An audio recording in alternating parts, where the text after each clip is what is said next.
اہل تقویٰ کی صورت بنا لیجئے، اہل تقویٰ کی صورت بنا لیجئے، نور سنت سے چہرہ سجا لیجئے، اہل تقویٰ کی صورت بنا لیجئے۔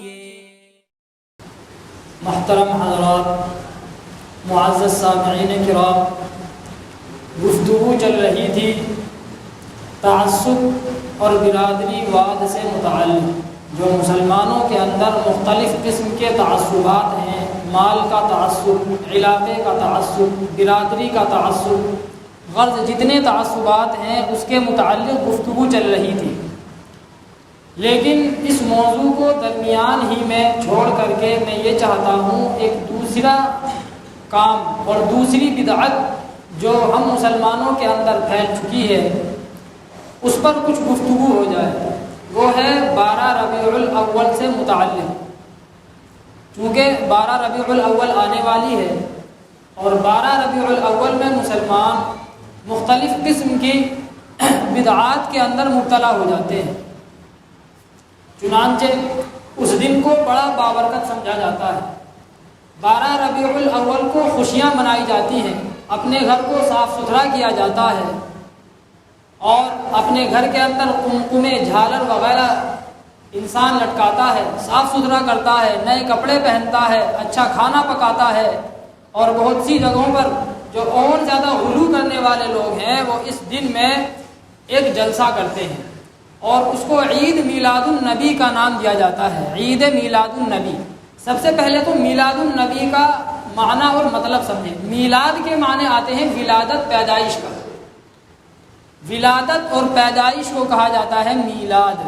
تو میلاد النبی کا مطلب ہوا آپ صلی اللہ علیہ وسلم کی پیدائش، اور عید کا معنی ہے خوشی، تو عید میلاد النبی کا مطلب ہوا آپ صلی اللہ علیہ وسلم کی پیدائش کی خوشی۔ تو 12 ربیع الاول کو لوگ آپ صلی اللہ علیہ وسلم کی پیدائش کی خوشی مناتے ہیں۔ بہت سارے لوگ ڈھول، تاشے، گانے، باجے یہ سارے کرتے ہیں، دیکھا ہوگا آپ حضرات نے، نعتیں چلاتے ہیں، قوالیاں چلاتے ہیں، اور ان نعتوں کے اندر کیا لگا ہوتا ہے؟ میوزک لگا ہوتا ہے۔ کمال کی بات، آپ صلی اللہ علیہ وسلم کی محبت میں یہ سارے کام کیے جاتے ہیں۔ سارے سال نماز نہیں پڑھیں گے، 5 وقت جو ہے غائب رہیں گے مسجد سے، لیکن جب 12 ربیع الاول آئے گی تو آپ صلی اللہ علیہ وسلم کی محبت کا ڈھونگ رچنے کے لیے گانے، باجے، تاشے، آئی بات سمجھ میں، یہ ساری چیزیں کریں گے۔ تو یہ بدعت ہمارے اندر پھیلی ہوئی ہے، اور اس کے اندر جو عرس وغیرہ یا جو بھی کوئی پروگرام ہوتا ہے اس کے اندر لوگوں کے ذہن میں یہ خیال ہوتا ہے کہ آپ صلی اللہ علیہ وسلم اس محفل کے اندر تشریف لاتے ہیں، آپ صلی اللہ علیہ وسلم وہاں پر آتے ہیں۔ تو آج ان تمام باتوں پر ایک مختصر سی گفتگو ہوگی۔ سب سے پہلے تو یہ سمجھیں کہ 12 ربیع الاول کو آپ صلی اللہ علیہ وسلم کی پیدائش ہوئی ہے یا نہیں ہوئی ہے، مسئلہ کیا ہے؟ تو اس بارے میں علماء کے درمیان اختلاف ہے۔ بہت سارے علماء یہ فرماتے ہیں کہ 12 ربیع الاول کو آپ صلی اللہ علیہ وسلم کی پیدائش ہوئی ہے، اور بہت سارے یہ فرماتے ہیں کہ 12 ربیع الاول کو آپ صلی اللہ علیہ وسلم کی پیدائش نہیں ہوئی۔ وہ یہ کہتے ہیں کہ 8 ربیع الاول کو آپ صلی اللہ علیہ وسلم کی پیدائش ہوئی۔ بہت سے کہتے ہیں کہ 9 ربیع الاول کو آپ صلی اللہ علیہ وسلم کی پیدائش ہوئی، اور صحیح یہی ہے کہ 9 ربیع الاول کو آپ صلی اللہ علیہ وسلم کی پیدائش ہوئی۔ اور آپ صلی اللہ علیہ وسلم کی وفات کب ہوئی، انتقال کب ہوا؟ تو سارے علماء اس بات پر متفق ہیں کہ 12 ربیع الاول کو آپ صلی اللہ علیہ وسلم کی وفات ہوئی۔ تو اب 12 ربیع الاول کے اندر 2 باتیں جمع ہو گئیں، ایک تو یہ کہ آپ صلی اللہ علیہ وسلم کی پیدائش ہوئی، اور دوسری یہ کہ آپ کا انتقال ہوا۔ اور آپ کی پیدائش میں ہے اختلاف کہ 12 ربیع الاول کو آپ کی پیدائش ہوئی یا نہیں ہوئی، لیکن آپ کا جو انتقال ہوا وہ 12 ربیع الاول ہی کو ہوا۔ تو اگر ہم 12 ربیع الاول کو خوشی منا رہے ہیں تو انجانے میں ہم گویا کہ آپ صلی اللہ علیہ وسلم کی وفات پر خوشی منا رہے ہیں۔ آئی بات سمجھ میں؟ جانے انجانے میں ہم آپ صلی اللہ علیہ وسلم کی وفات پر خوشی منا رہے ہیں، اور آپ صلی اللہ علیہ وسلم کی وفات سے بڑا حادثہ اور سانحہ ہمارے لیے کوئی اور ہو نہیں سکتا۔ تو کتنی بے وقوفی کی بات ہے کہ ہم آپ صلی اللہ علیہ وسلم کی وفات پر خوشی منا رہے ہیں۔ چلو بالفرض اگر ہم نے مان لیا کہ آپ صلی اللہ علیہ وسلم کی پیدائش 12 ربیع الاول کو ہوئی، تب بھی ہمارے لیے جائز نہیں ہے کہ ہم اس دن کوئی خوشی منائیں، کوئی عید منائیں۔ جو حضرات اس دن خوشی مناتے ہیں، عید مناتے ہیں، ان کی دلیل یہ ہے کہ اللہ تبارک و تعالیٰ قرآن کریم کے اندر فرماتے ہیں یا بنی اسرائیل اذکروا نعمتی التی انعمت علیکم، اے بنی اسرائیل میں نے تمہارے اوپر نعمتیں جو کی ہیں ان کو بیان کرو، ان پر اللہ تبارک و تعالیٰ کا شکر ادا کرو، خوشیاں مناؤ اللہ تبارک و تعالیٰ کے انعامات پر۔ اور دوسری جگہ فرمایا وَأَمَّا بِنِعْمَةِ رَبِّكَ فَحَدِّثْ، اپنے رب کی نعمت کو بیان کیجئے۔ تو اللہ تبارک و تعالیٰ خود قرآن کریم میں فرما رہے ہیں کہ جو اللہ نے انعامات کیے ہیں ان کو لوگوں کے سامنے بیان کرو، خوشیاں مناؤ۔ تو اور آپ صلی اللہ علیہ وسلم کی ولادت سے زیادہ خوشی کا مقام اور آپ صلی اللہ علیہ وسلم کے وجود سے بڑی کوئی نعمت نہیں ہے۔ تو اس وجہ سے ہم آپ صلی اللہ علیہ وسلم کی پیدائش کے دن خوشی مناتے ہیں، عید مناتے ہیں۔ تو ہمارا ان سے سوال یہ ہے کہ یہ بتائیے کہ یہ آیت آپ پر اتری ہے یا آپ صلی اللہ علیہ وسلم پر اتری ہے؟ کس پر نازل ہوئی؟ آیت کس پر نازل ہوئی؟ بتلائیے۔ آپ صلی اللہ علیہ وسلم پر نازل ہوئی، تو اس کا مطلب آپ زیادہ جانتے ہیں یا آپ صلی اللہ علیہ وسلم زیادہ جانتے ہیں؟ کون زیادہ جانتا ہے؟ آپ صلی اللہ علیہ وسلم جانتے ہیں، تو بتلائیے کہ کیا آپ صلی اللہ علیہ وسلم نے کبھی اپنا یوم پیدائش منایا؟ کبھی آپ صلی اللہ علیہ وسلم نے عید میلاد النبی منائی؟ آپ صلی اللہ علیہ وسلم نے کبھی اپنے صحابہ کو اس کا حکم دیا؟ آپ صلی اللہ علیہ وسلم کو تو اللہ نے بھیجا ہی اس لیے تھا تاکہ مکمل دین لوگوں تک پہنچا دیں، جو بھی ثواب کا کام ہے وہ لوگوں کو پہنچا دیں۔ لیکن ہم 1400 سال کے بعد پیدا ہوئے، ہم یہ دعویٰ کر رہے ہیں گویا کہ عید میلاد النبی منا کر کے کہ ہم کو ثواب کا ایسا کام ہاتھ لگ گیا، ثواب کی ایسی چیز معلوم ہو گئی جو آپ صلی اللہ علیہ وسلم کو بھی معلوم نہیں تھی، یہ کہہ رہے ہیں گویا کہ ہم۔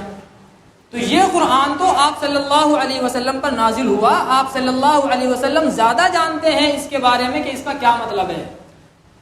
اور 12 ربیع الاول تو ہر سال آتا ہے، آپ صلی اللہ علیہ وسلم کے زمانے میں بھی آیا، صحابہ کرام کے زمانے میں بھی آیا، لیکن کیا آپ صلی اللہ علیہ وسلم نے کبھی اس دن کوئی خوشی منائی؟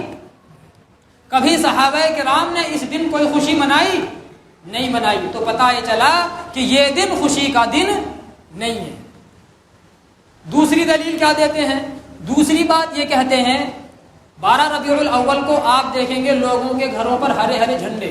12 ربیع الاول کو عید میلاد النبی کہا جاتا ہے، اس دن آپ دیکھیں گے گھروں پر ہرے ہرے جھنڈے لگائے ہوئے۔ جب ان سے کہا جائے کہ بھئی یہ جھنڈے کیوں ہیں، تو کیا کہتے ہیں کہ جب آپ صلی اللہ علیہ وسلم کی پیدائش ہوئی تو حضرت جبرائیل علیہ السلام نے کعبۃ اللہ پر جھنڈا لگایا۔ آئی بات سمجھ میں؟ کعبۃ اللہ پر کیا لگایا؟ جھنڈا۔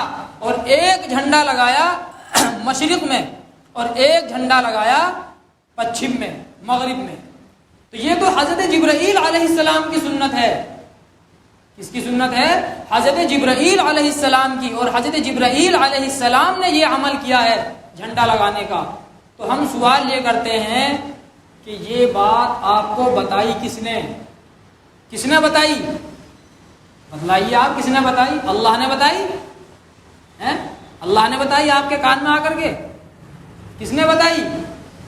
آپ صلی اللہ علیہ وسلم ہی نے تو بتائی، یا اللہ نے آپ کے کان میں آ کر کے کہا تھا کہ بھائی جبرائیل نے جھنڈا لگایا؟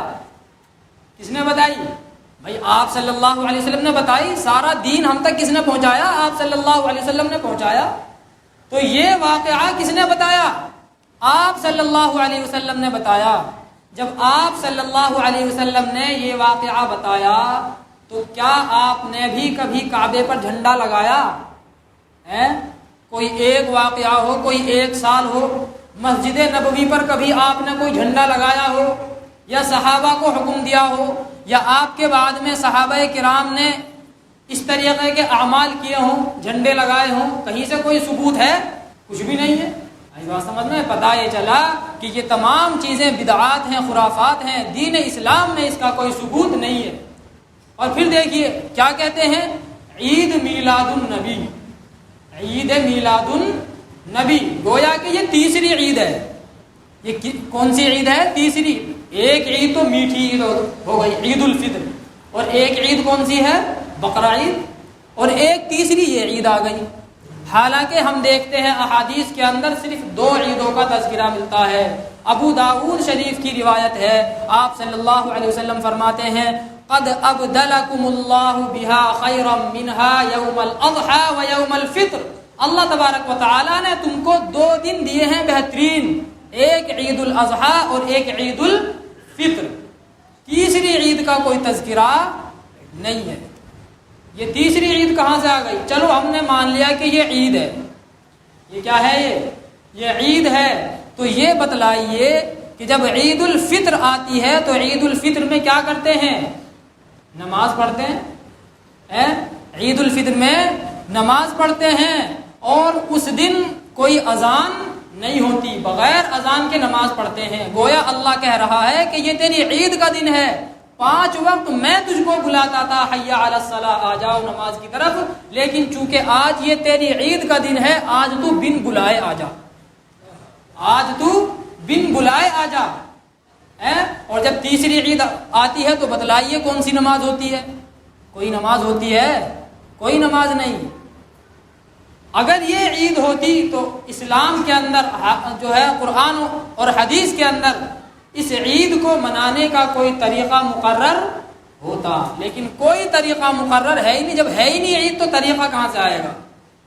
اسی طریقے سے احادیث کی جتنی کتابیں ہیں، فقہ کی جتنی بھی کتابیں ہیں، سب کے اندر 2 عیدوں کا تذکرہ ملتا ہے۔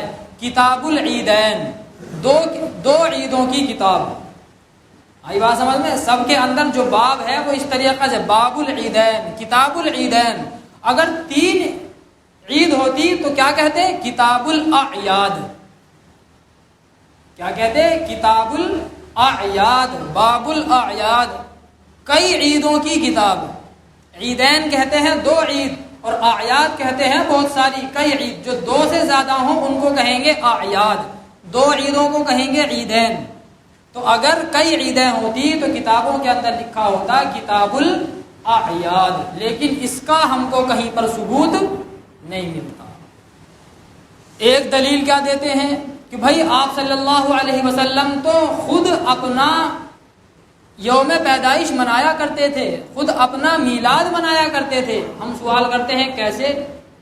وہ یہ کہتے ہیں کہ آپ صلی اللہ علیہ وسلم ہر پیر کو روزہ رکھا کرتے تھے۔ کیا رکھا کرتے تھے؟ روزہ رکھا کرتے تھے۔ صحابہ کرام نے آپ سے معلوم کیا کہ آپ اس دن روزہ کیوں رکھتے ہیں؟ تو آپ نے فرمایا میں اس دن پیدا ہوا تھا، میں روزہ اس لیے رکھتا ہوں کہ میں اس دن پیدا ہوا تھا۔ تو دیکھیے آپ صلی اللہ علیہ وسلم خود اپنے پیدائش کے دن کا اہتمام کر رہے ہیں، اور اس دن اتنی خوشی منا رہے ہیں کہ روزہ رکھ رہے ہیں۔ ہم ان سے کہتے ہیں کہ حضرت جی ایک بات بتاؤ، کسی عالم سے معلوم کرو، کسی مفتی سے معلوم کرو، کسی حافظ سے معلوم کرو، محلے کے اندر کسی رکشہ چلانے والے سے معلوم کرو، کسی ٹھیلی لگانے والے سے معلوم کرو، اور کوئی پنچر لگانے والا، کوئی دکان کرنے والا، کوئی کاروبار کرنے والا، کوئی پھیری کرنے والا، کسی سے بھی معلوم کر لو کیا عید کے دن کا روزہ ہوتا ہے؟ عید کے دن کا روزہ ہوتا ہے؟ نہیں ہوتا۔ تو گویا آپ صلی اللہ علیہ وسلم نے اس دن روزہ رکھ کر کے بتلا دیا کہ اس دن روزہ تو ہو سکتا ہے لیکن عید نہیں ہو سکتی۔ بھائی عید کے دن کا روزہ ہوتا ہے، کسی نے رکھا ہے آج تک عید کے دن کا روزہ؟ عید کے دن تو روزہ رکھنا جائز بھی نہیں ہے، گناہ ملتا ہے۔ تو آپ صلی اللہ علیہ وسلم نے اپنے پیدائش کے دن کا روزہ رکھ کر کے بتلا دیا کہ میری پیدائش کے دن روزہ تو ہو سکتا ہے لیکن عید نہیں ہو سکتی۔ تو اس بات میں کوئی دم نہیں ہے، جو بھی دلیل دیتے ہیں ان باتوں میں کوئی دم نہیں ہے۔ حضرت مولانا اشرف علی تھانوی رحمۃ اللہ علیہ فرماتے ہیں کہ آپ صلی اللہ علیہ وسلم کے بعد میں جو بھی کام کیا جائے دین سمجھ کر کے اور اس کا ثبوت قرآن، حدیث، اجماع اور قیاس سے نہ ہو تو وہ کیا ہے؟ بدعت ہے۔ جس کام کو دین سمجھ کر کے کیا جائے اور اس کا ثبوت قرآن سے، حدیث سے، اجماع سے اور قیاس سے نہ ہو تو وہ بدعت ہے۔ مزید فرماتے ہیں کہ آپ صلی اللہ علیہ وسلم کے بعد میں کام ایسے ہیں کہ بہت سے کام تو ایسے ہیں جو آپ صلی اللہ علیہ وسلم کے بعد کیے گئے لیکن وہ بدعت نہیں ہیں۔